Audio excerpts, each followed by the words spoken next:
صلى عليك الرحمن أزكى الصلاة. Please don't sleep on this cake. Please, please, please. It is actually one of the best things I've ever had, and I actually understand why this is trending on Khaliji TikTok. Listen to the crunch.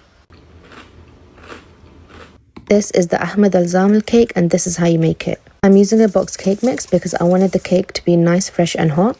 I feel like if you use an already made cake, it's not going to be as soft. And this method is actually super easy. You only need one pan because we're going to bake our cake in a Pyrex dish. Once the cake is baked and is slightly warm, we're going to poke holes in our cake and drench it in our delicious chocolate milk.